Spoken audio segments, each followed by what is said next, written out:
ये लोगों का भ्रम है कि सिर्फ दलों और नेताओं के साथ में आने से कोई बहुत बड़ा राजनीतिक भूचाल या बहुत बड़ी कोई घटना हो जाएगी।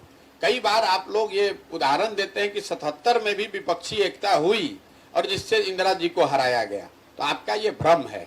77 से पहले अगर इमरजेंसी लागू नहीं होता, अगर जेपी का आंदोलन नहीं होता, तो चाहे जितने दल एक साथ आ जाए उसका कोई असर होने वाला नहीं है।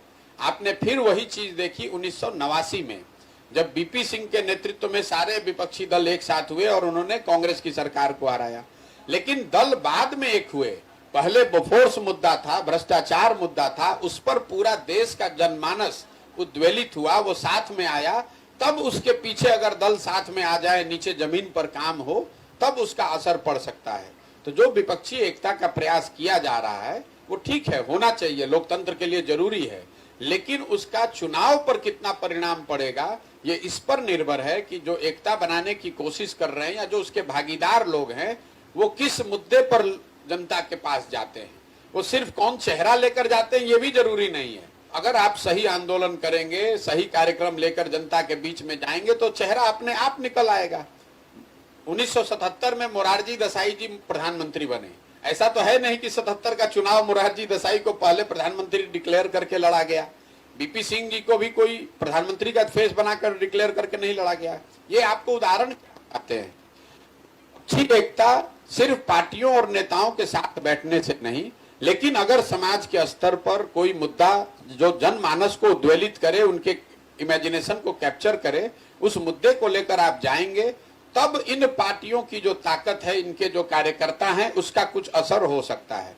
जहां तक नीतीश जी के प्रयास का सवाल है, तो नीतीश जी की तो जो अपनी हालत इतनी खराब है, जो अपने राज्य में अपना पैर रखने का ठिकाना नहीं है, तो आप विपक्षी एकता और देश के स्तर पर उनको, भाई अगर विपक्षी एकता कोई करेगा, अगर आप ऑर्डर में भी देखिए तो सबसे बड़ी पार्टी कांग्रेस है, उसके बाद तृणमूल है, उसके बाद डीएमके है, जो पूरे पूरे राज्य जीत कर बैठे हुए हैं। उनके पास 20-20, 25-25 एमपी हैं, अपने राज्य में वो जीतने का दावा कर सकते हैं।